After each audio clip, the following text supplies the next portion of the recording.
सत्संग जी प्रेम से कहना।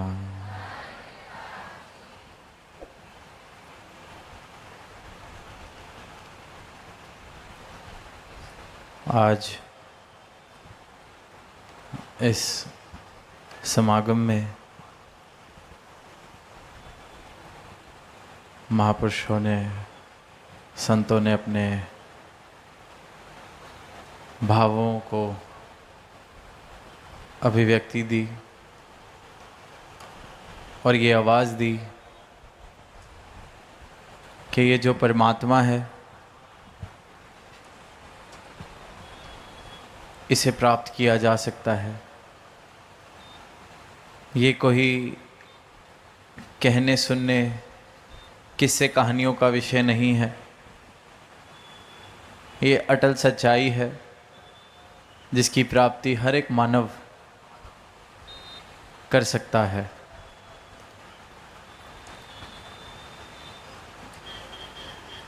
अगर कहीं इंसान ये समझने लग गया है कि ये तो एक नामुमकिन सी बात है,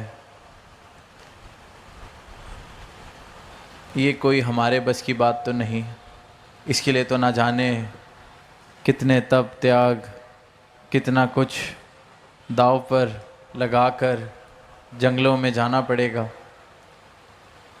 कौन से संन्यास लेने पड़ेंगे, किस तरह की पीड़ा उठानी पड़ेगी। अगर इंसान इन भ्रमों में है तो आज संतों ने ये आवाज़ दी कि हर एक मानव, हर एक इंसान जिसकी श्वासें चल रही हैं, जब तक ये श्वासों की लड़ी है तब तक उसके पास ये मौका है कि ये प्राप्ति वो कर सकता है, एक क्षण में कर सकता है। जो अवस्था कबीरदास जी की या मीराबाई जी की या किसी भी संत जिसका हम जिक्र करते हैं, जिनकी वाणी पढ़ते हैं, जो अवस्था उनको प्राप्त हुई, हर एक इंसान, हर एक मानव वो अवस्था प्राप्त कर सकता है, बशर्ते उस अवस्था को प्राप्त करने की चाहत हो, इस परमात्मा को प्राप्त करने की चाहत हो, इस परमात्मा के लिए हृदय में प्रेम हो, ये जिज्ञासा हो कि मैं खुद को जानना चाहता हूँ। वो विराट स्वरूप जिसका दर्शन हुआ अर्जुन को कुरुक्षेत्र के मैदान में, आज भी वो जिक्र आया कि जब वो विराट स्वरूप के दर्शन हुए तो नतमस्तक हो गया।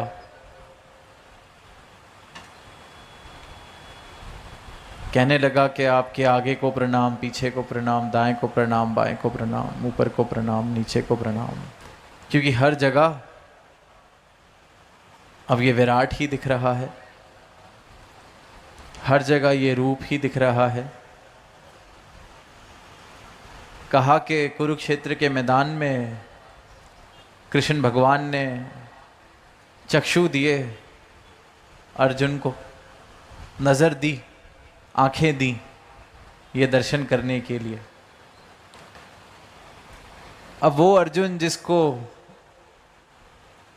इतनी कौशलता हासिल थी कि नदी में तैरती मछली की आंख को वो साध सकता था, तो आंखें और उसकी नज़र तो कितनी ही काबिल, कितनी ही पक्की, कितनी ही सटीक होगी। पर ऐसे अर्जुन को भी जो नदी में तैरती मछली की आंख को साध सकता था, तीर से अपने निशाना लगा सकता था, उसको भी ये विराट के दर्शन करने के लिए गुरु की नज़र की ज़रूरत पड़ी। ज्ञान चक्षु जिन्हें कहा गया, और जैसे ही वो मिले तो वो अवस्था नतमस्तक होने वाली, यही अवस्था कबीर दास जी ने अपनी पंक्तियों में जिक्र किया कि मैं ना मरबू मरीबो संसारा, अब मोहे मिले ओ जीवन हारा। कि मुझे ये जीवन हारा मिल गया है, अब मैंने नहीं मरना, मरेगा ये संसार। ये 5 तत्व का पुतला बेशक अपनी यात्रा पूरी करेगा। ये आसपास जो दिख रहा है बेशक इसका विनाश होगा क्योंकि नश्वर है, पर मुझे ये अविनाशी जीवन हारा मिल गया है, मुझे ये परमात्मा मिल गया है जिसके करके ये जीवन है, जिसके करके ये सब कुछ जो दिख रहा है, जिसके करके है जिसमें ये है, मुझे वो मिल गया है, उसकी प्राप्ति हो गई है। तो मैं ना मरबू मरीबो संसारा, कबीर दास जी ने भी आवाज़ लगाई।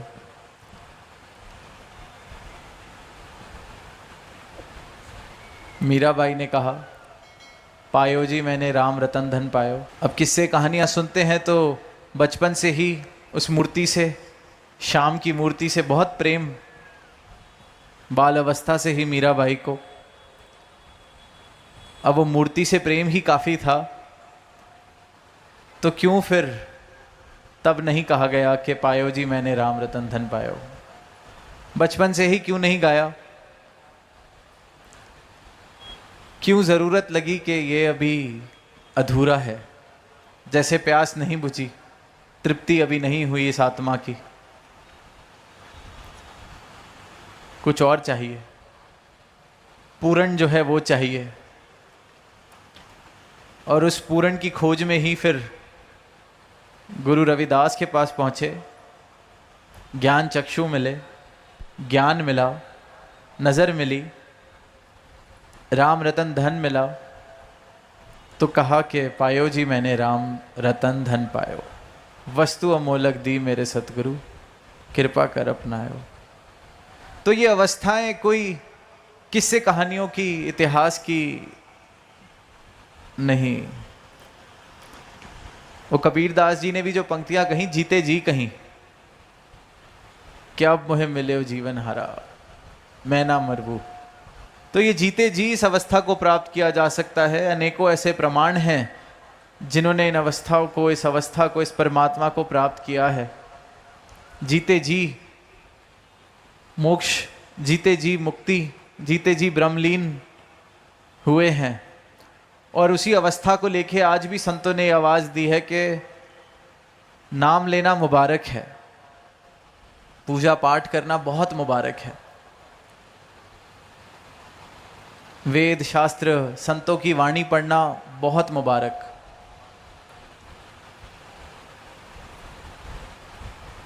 पर क्या किसी और के भोजन की मैं तारीफ करता जाऊं कि क्या खाना वो बनाते हैं? जो खाता है उसको मज़ा आ जाता है, तारीफ ही करता जाऊं, कैसे उस भोजन को बनाया गया, उसकी रेसिपी पढ़ता जाऊं, बिल्कुल याद कर ली, मुंह में स्वाद भी पूरा आ जाए मुझे उस भोजन का ध्यान करते हुए, क्या मेरा पेट भरने वाला है? जहाँ भी चले जाएं, चाहे मंदिर चले जाएं, मस्जिद चले जाएं, कोई शास्त्र पढ़ लें, कोई किताब पढ़ लें, किसी संत को, किसी संत की बात, किसी संत की जीवनी की बात कर लें। कबीर दास जी की उन पंक्तियों को रोज़ दोहराएं, मैं ना मरबू मरीबो संसारा। पर वो तो उनकी अवस्था थी, उनकी पंक्तियां दोहराने से मेरी ये अवस्था नहीं हो जाने वाली। चाहे मैं रटन करता चलूं कि मैं ना मरबू मरीबो संसारा, मरना तो पड़ेगा, क्योंकि जीवन हारा मैंने प्राप्त नहीं किया है। जीवन हारा जो है उसकी पहचान मुझे नहीं है। भोजन मैंने खुद नहीं खाया है, पड़ोस में जो खा बैठा है या मेरे आने से पहले जो खा बैठा है, उसके खाए हुए भोजन की मैं तारीफ करता जाऊं, बात करता जाऊं, चर्चा सुनता जाऊं, मेरा पेट भरने वाला नहीं है। अपना पेट भरने के लिए भोजन खाना पड़ेगा। खुद अगर नहीं मरना, खुद इस अमृत को प्राप्त करना है, खुद वो पंक्तियां सिर्फ रटन ना रहे, मेरा बोध हो जाए, मेरा अनुभव हो जाए, तो जीवन हारे की पहचान करनी पड़ेगी, जीवन हारे को प्राप्त करना पड़ेगा। और ये जो जीवन मिला है, मानव जीवन, ये मिला ही इसकी प्राप्ति के लिए है, इस सत्य की प्राप्ति के लिए, इस सच्चाई की प्राप्ति के लिए। इस अवस्था तक पहुंचने के लिए कि हम भी ये उद्घोष कर सकें जो कबीर दास जी ने किए, जो अनेक संतों ने किए। पर इंसान अंधकार में और अज्ञान में इस प्रकार जी रहा है कि उसे एहसास ही नहीं होता कि वो क्या क्या करता जा रहा है, किस राह पर चलता जा रहा है। एक शायर ने कहा कि अपनी हालत का खुद एहसास नहीं है मुझको, मैंने औरों से सुना है बीमार हूं मैं। इंसान भी अपनी हालत से बिल्कुल बेखबर हो चुका है, सो रहा है, स्वप्न को सच मान रहा है, और संत आवाज दे रहे हैं, जिन्होंने बोध कर लिया है आवाज दे रहे हैं कि ये जागने के लिए मिला है जीवन। ये इस प्रकार की बीमारी कि वरदान रूप में ये मानव तन मिला है, पर ये बर्बाद किया जा रहा है। इंसान इस प्रकार बीमार है कि जो जो वरदान मिल रहे हैं, जो जो वरदान मिले हुए हैं, उनको भी अभिशाप बना लेता है अपने लिए और सबके लिए। ये ज़बान मिली वरदान है, बोल सकते हैं, कितनी और योनियां हैं, बुद्धि मिली, समझ सकते हैं, कितनी भाषाएं बना ली हैं, वरदान परमात्मा का। पर इंसान अपने अहंकार से, अपने अंधकार से, इसी ज़बान से दिल दुखाता है, जहर घोल देता है। जहाँ किसी के लिए कुछ अच्छे शब्द कहे जा सकते थे, किसी का दिल रोते से हंसाया जा सकता था, वहाँ उल्टा काम कर बैठता है। इतना बड़ा वरदान है, अभिशाप बना दिया। नज़र मिली, सुंदरता देख सकता है, वरदान है, पर अभिशाप बना लेता है। कमियां, गंदगी, सिर्फ यही देखना है इंसान को, क्योंकि अंदर से मन ठीक नहीं। तो जैसे दास ने कहा कि मंदिर में जा रहे हैं, बहुत मुबारक है, पर संत जिन्होंने इस ब्रह्म को प्राप्त कर लिया है, एक आवाज़ देते हैं कि हमने अपने सद्गुरु से इस ब्रह्म ज्ञान को प्राप्त किया है, तो क्यों ना हम भी ये आवाज़ दें, यही एक संदेश दें कि मंदिर में जाना तो मुबारक है, पर अगर हम खुद ही चलते फिरते मंदिर बन जाएं तो कैसा रहेगा। इस मन मंदिर को सही मायने में बना लिया जाए मंदिर, इसमें निवास हो, विराज जाए ये परमात्मा, ये अज्ञानता, ये अंधकार हट जाए, तो कितना मुबारक है। वरदान के रूप में कितनी भिन्नताएं इस परमात्मा ने बनाई है संसार में, पर इंसान अपने अहंकार के करके इसमें भी ऊंच नीच के बंटवारे कर लेता है, दीवार बना लेता है। आज शब्द जब गाया जा रहा था तो यही कहा कि कुल संसार दीवार रहित बन जाए, तो उसके लिए ये अज्ञानता को मिटना पड़ेगा। उसके लिए इस ब्रह्म ज्ञान की प्राप्ति, सत्य की प्राप्ति, इस परमात्मा का बोध करना ज़रूरी है, ताकि मुझे सत्य समझ आए, अपनी पहचान मिले, और जिस अज्ञानता के कारण ये इतने वरदान जो मुझे मिले हुए हैं परमात्मा के, उसको मैं अभिशाप बना लेता हूँ अपने लिए, ऐसी मूर्खता करनी मैं बंद करूँ। और उसे सुना है बीमार हूँ मैं, जैसे कहा, इंसान ऐसी बीमारी की हालत में चल रहा है। ऐसे ही एक इंसान के बारे में पढ़ने को मिला एक कहानी में, बहुत तपस्या की, बहुत प्रभु के गुण गाए, बहुत मंदिर में भेंट करी, परमात्मा प्रसन्न हुए, क्योंकि मांग सिर्फ पधारत रहा था। तो परमात्मा ने कहा चलो ठीक है, तुझे वरदान दिया, तो जो मांगेगा तुझे मिल जाएगा, पर साथ में तेरे पूरे शहर में, तेरे पूरे गांव में जो लोग रह रहे हैं उनको उससे दुगना मिलेगा। अब खुशी में था, चला गया घर, मांगा 10 लाख रुपए मेरे पास आ जाएं। आ गए, पूरे शहर में अगले दिन न्यूज़ चल रही है, सबके घर अचानक से 20 लाख आ गए।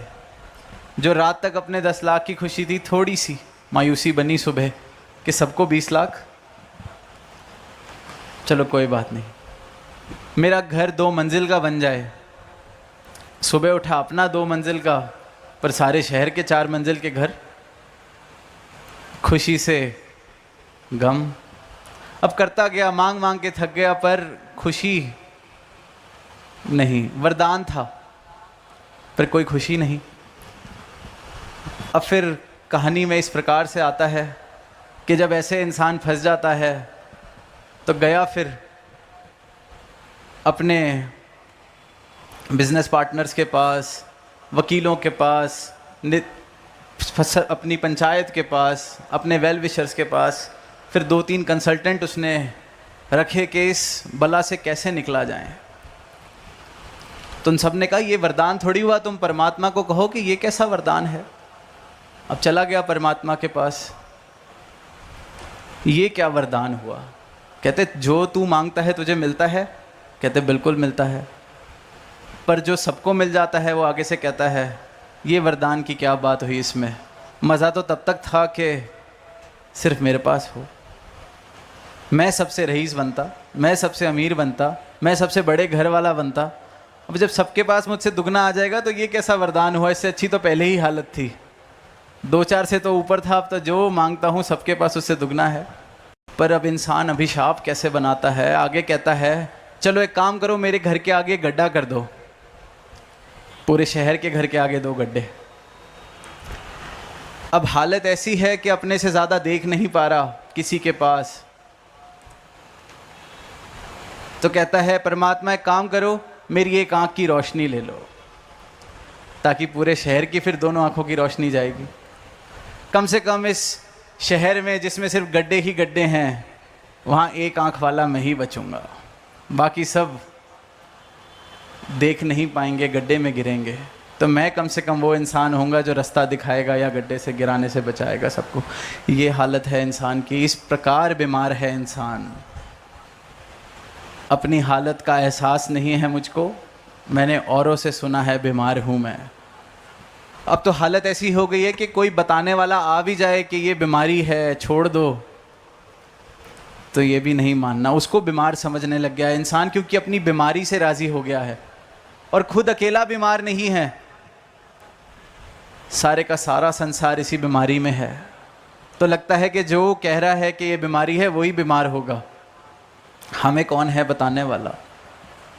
पर किसी की सुनने की ज़रूरत नहीं, बस आंखें खोलकर अपना जीवन देख लें, क्या कर रहे हैं, कहाँ खड़े हैं, क्या प्राप्त हुआ है, क्या हासिल हुआ है, और जो हासिल करने लायक है क्या उसको मैंने हासिल किया है।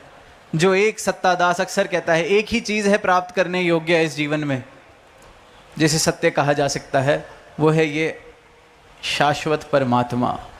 क्योंकि और कोई चीज़ तो सत्य कहलाने लायक भी नहीं है, क्योंकि वो बदल जानी है। आज रात है, चंद घंटों में ये सत्य नहीं रहेगा, सुबह हो जाएगी। अभी गर्मियां हैं, कुछ महीनों में गर्मी का माहौल नहीं रहेगा। सुबह दास को पता चला कि हवा इतनी तेज़ कि टेंट उड़ गया, अब हवा नहीं है। क्या सत्य है, क्या सत्य नहीं है।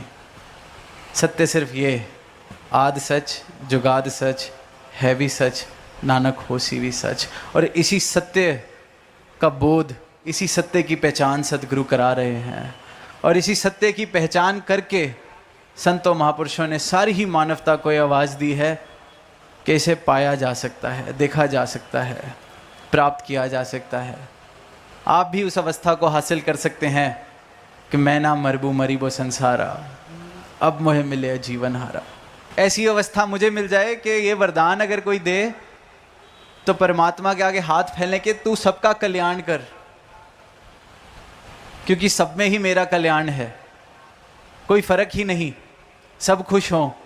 संतों की यही प्रार्थना रही है और यही कहा है कि मांगो तो सबका मांगो, भला मांगो, सबका भला करो भगवान, सबका सब विधि हो कल्याण। मंगलाचरण में भी ये पंक्तियां हमने कही, भला करो सबका प्रभु, सबका हो कल्याण। ऐसा कल्याण हो कि सब अपनी पहचान कर सकें, ये दीवारें गिर सकें, प्रेम ही प्रेम इस संसार में बस सके, रिश्तों में बस सके, स्वर्ग हम सब मिलके बना सकें। कुछ इस प्रकार की मेरे जीवन की यात्रा हो कि वाकई ही वरदान रूप में मैं हूँ इस धरा के लिए। ये नहीं कि वरदान मिले, कितने वरदान मिले, पर मैंने उनको अभिशाप बनाता गया। अपनी अंधकार की, अपनी अज्ञानता के कारण अभिशाप बना लिए। इस ज़बान को अभिशाप बना लिया किसी और की निंदा करके, इन आँखों को अभिशाप बना लिया गुण ना देख के अवगुण देख के, इन कानों को अभिशाप बना लिया भ्रमों को सुन के, भ्रमों को मान के, निंदा को सुन के, निंदा को मान के, और सत्य से दूर ही जाते रहे। ये मानव तन मिला था सत्य को प्राप्त करने के लिए, वरना तो हर जीव जो चल रहा है सबके पास ये शरीर है, फिर भी जो सर्वश्रेष्ठ योनि कहा गया है इसी इंसान के शरीर को कहा गया है, क्योंकि इसकी प्राप्ति की जा सकती है। हर एक वरदान को वरदान की तरह जिया जा सकता है। तो यही अरदास दातार से कि हर एक मानव समय रहते इस बीमारी से जाग उठे, जाग कर अपने आप को, अपने जीवन को देखे और आवाज़ आए सत्य को प्राप्त करने की, क्योंकि ये आवाज़ हर आत्मा ज़ोर ज़ोर से दे रही है कि मुझे अपने इस परमात्मा को मिलना है। पर अज्ञानता के कारण, अंधकार के कारण ऐसी गहरी नींद में हम सो रहे हैं कि अपनी सबसे ज़ोर से जो आवाज़ ये आत्मा दे रही है उसको हम नहीं सुन पा रहे। मन की सारी तृष्णाएं, मन की सारे हसरतें, उनका शोर इस प्रकार हो चुका है कि ये जो एक पुकार है सत्य के लिए, यही दब के बैठ गई है। तो इसी आवाज़ के प्रति हम जागें, और ये आवाज़ जब सुन लें तो ये कल्याण एक क्षण में हो सकता है। तो दातार ऐसी मेहर करे कि हर एक मानव अपने इस उद्देश्य को पूरा करे, मानव तन में आना मुबारक करे, और ये यात्रा सही मायनों में सफल करे। प्रेम से कहना धन्यवाद।